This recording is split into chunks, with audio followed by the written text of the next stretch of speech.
And so now I want to open the floor to Bunnie, and then all of you, I'll just ask you to take like about 5 minutes each to respond to the provocation that we had sent you per email.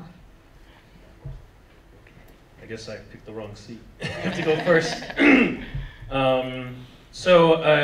I guess, is the audience familiar with the provocation, or have we told them what it is? Okay, interesting. Okay. Well, I don't remember exactly what it said. I have a set of things we'll talk about regarding it, but I was filling some context. So, I mean, one of the elements of the provocation was sort of a statement about how people were saying that, you know, like Chris Anderson setting up factories in Tijuana, and people are trying to bring making back to different parts of the world, manufacturing and so forth. And I think it's, you know, I've heard the notion of like people saying, well, you know, a factory is just a bunch of SMT lines, right? So you can put them anywhere, just put them in a box and ship them someplace. You can build things wherever you want it. And I think they're missing an important point about the ecosystem that needs to be around just the machines itself, right? First, you need trained technicians who have a lot of experience running them, but not only that, the whole supply chain. So back in the heyday when Detroit, which is in America, used to be where cars were made, people often thought of the huge like General Motors and Ford factories as the nucleus of manufacturing, but the truth is that they had a huge network of thousands of small suppliers, AC Delco and a bunch of other people you've never heard of, who would supply components into these factories. And that's part of the reason why Detroit was so hard to unseat as the crown of manufacturing back in the day. And so the notion that we can just go ahead and throw down some large factories in the middle of anywhere and build it up seems a little bit strange to me. Like one of my favorite examples is, you know, I've had situations where my factory was short transistors, right? I get a call in the morning, my hotel's in Huaqiangbei, in Shenzhen. I wake up, I walk downstairs, I buy 3,000 transistors from off the street, and then I walk down to the factory, and 2 hours later, I'm putting it into the reel on the line's back up and running again, right? So if that ecosystem of parts didn't exist, that line would have been down for at least 24 hours, waiting for the parts to arrive by mail and so forth. And you have enough 24-hour delays in your schedule, you've got weeks and then so on and so forth. So that the ecosystem is extremely important. The other half of your provocation was talking about sort of like, you know, how is this, you know, innovate with China versus making in China. My general thought about that is that if, I don't know if any of you are interested in like cosmology and like how the universe is studied and stuff, but I like Star Trek and stuff like that. And so I always find it interesting to say, you know, people, when they want to study the life of stars, right, they have to look at stars of many different ages, like stars that are just born and stars that are old and so on and so forth. So it's the same kind of thing with ecosystems, right? You look at sort of innovation ecosystems, where they've been, where they're coming, where they're going, right? So the United States had sort of its like huge renaissance birth during the Cold War in the 50s and 60s. Japan had this huge growth in the 80s, right? And you can see where each of them has sort of peaked and sort of gone up. And a lot of people are looking at China as a snapshot of where they are today, and they're very critical of where they are right now, but what they're not looking at is the rate of change, where they are in that curve, right? And so China is definitely on this sort of upward trend in that innovation area. They're kind of like where US was in that heyday, and where Japan was in like in the 80s and so forth, and I see that trend continuing forward. And I think that you know, the people who don't see that trend and sort of just say, well, you know, China, you know, hasn't really, you know, they say, where is the evidence of the innovation today, right? How come there isn't an Apple coming out of China right now? Is a bit of an unfair statement, because the Apple came like, you know, decades after the United States sort of got into this innovation ecosystem. And so the kind of math I like to say is that if you have, say, an ecosystem of 10 million workers, right, and they're just people who have come, say, from the countryside or of relatively low education background, they work in the factories, maybe 1% of them learn enough to become like trained really good technicians, right? So they have 100,000 technicians. That takes a few years, right? And then maybe 1% of them, of those technicians, learn enough to become like original designers. That takes a few years. So now you've got like, you know, thousands of of designers. And then maybe 1% of those will get strong enough to have Fortune 500 companies. That takes another few years, right? And you have a couple dozen Fortune 500 companies come to the ecosystem. That whole process takes like years, decades even, right? And I feel like Shenzhen and China is kind of in that region where we've already winnowed down from the masses of just migrant laborers. We've gone past the technician stage. We're into the stage of, the thousands of designers area. And now they're all sorting it out and getting to that point where eventually we are going to see some really big, dominant innovation tech companies coming out. And it's just a matter of trying to find who they are and where the opportunities are. So. In 2010, the Shanghai government announced to support the funding for 100 hackerspaces as so-called innovation houses in Shanghai. And many of you might have heard about this.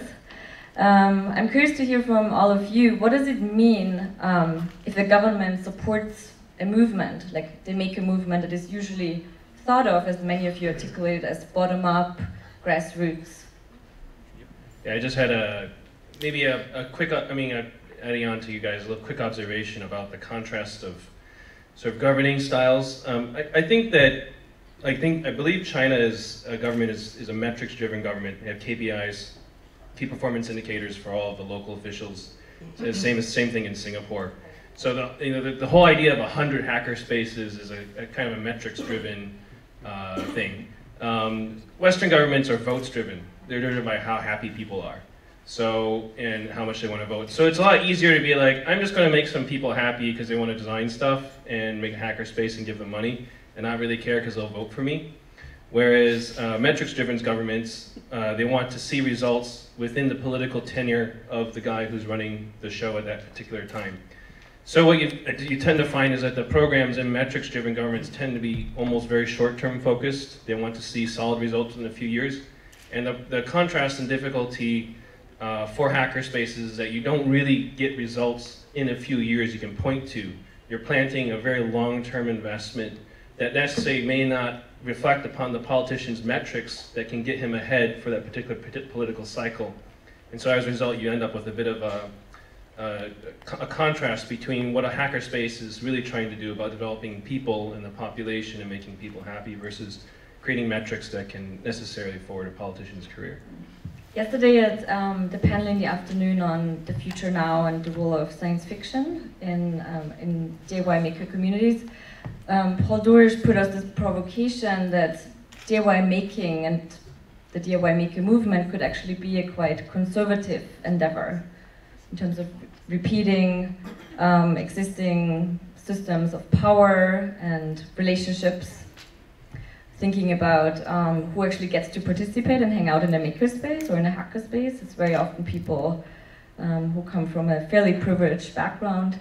And so I'm curious to hear what you have to say about this provocation that perhaps maker practice isn't that revolutionary after all, so the flip side of the conversation we just had, but perhaps a conservative undertaking.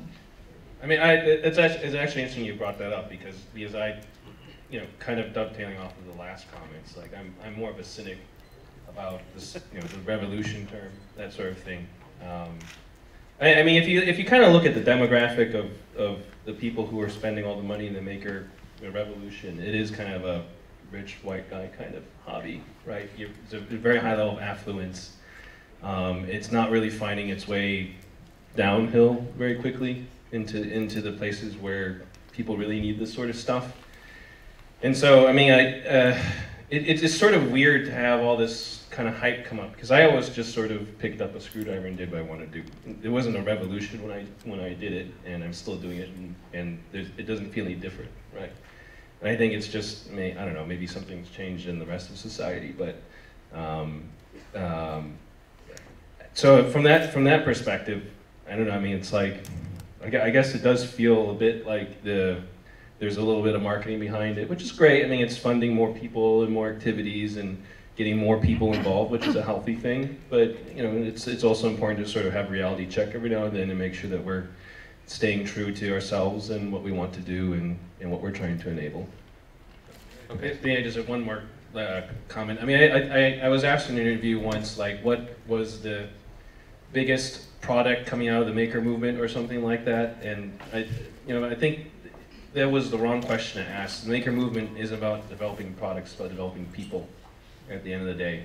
And so trying to keep focus on the fact that we're not trying to necessarily create a particular industry or a particular revolution, but in fact we're just trying to focus on education and spread the message and get things out there. That's really kind of, I think, the core of it. And then whether that creates a revolution or not, or whether it causes change, who knows? But that's I believe sort of the heart of the maker movement. We opened it up since Mitch, you brought it up, and I think Bunnie as well. And I'm the only woman here in the panel. Where are the women in the maker movement? And I think Noisebridge might be a little bit of an exception here with like 40%. But yeah, I'll just leave you guys. It's an interesting question. I actually ask myself that fairly frequently because I know lots of very talented and intelligent females who are very skilled. I mean, maybe actually I was asked to arrange a dinner for Eric in Singapore when he came and visited, right?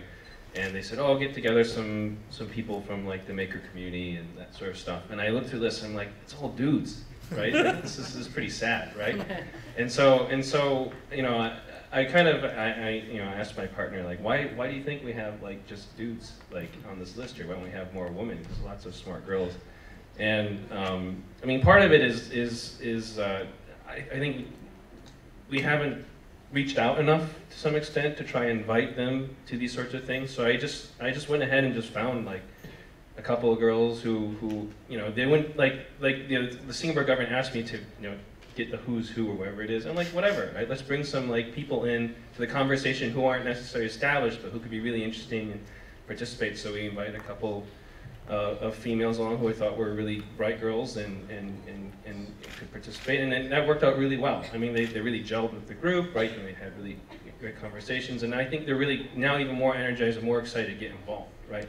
So I think to some extent there's been sort of, I don't know, guys acting like guys, like, when, I don't know, not really being open and inviting people in. That might be part of the problem, is that we just haven't tried to reach out and be inclusive or something like that, maybe. Yeah, I just want to add a couple things to my previous statement. One thing that I have heard from some girls I talked to about is they say that particularly in the Western culture, there's this Barbie effect where women from a young age, particularly my generation, have it hammered in their head what the ideal wife and like how life should be and all these kinds of things. And so the girls tell me that like when you say like the whole like sewing is a girl's thing and sewing is a guy's thing, there actually was like, that was actually a statement that was made back in like the 60s and the 70s, and that was considered okay, right? And so you have this generational lag of women, kind of getting into. So I think maybe if we look by generation, it may be more even. But then one question I have, maybe more for the local people, like I always notice when I go to Huachanbei, like half the vendors are Chinese. I mean, sorry, half the vendors are women. They're all Chinese, obviously. Half the vendors are women, and they're not just like booth babes sitting there trying to get you to buy stuff because they're girls. Like you ask them about like the components, they know everything about it. Like they're super detailed. They're really hyper competent, right? And it seems, at least from my perception, there's not as much a barrier or stigma for women getting into technology or trading technology or running business. Many of the Laoban that I work with are female, or or maybe you have the ceremonial male Laoban who sits there, but actually his wife is making all the shots, right? That sort of stuff, right? That happens pretty often. So I'd be curious to see if in the makerspace, in the movement here as well, do the locals see that gender gap as an issue or not?